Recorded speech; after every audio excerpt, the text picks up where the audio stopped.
بسم اللہ الرحمن الرحیم۔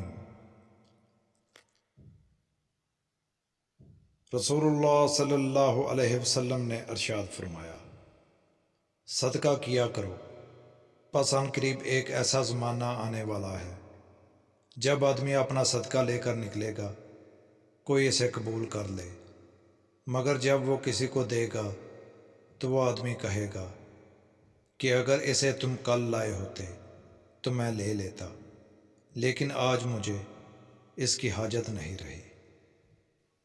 رسول اللہ صلی اللہ علیہ وسلم نے ارشاد فرمایا، قیامت کے دن سب سے پہلے بندے سے نماز کا حساب لیا جائے گا۔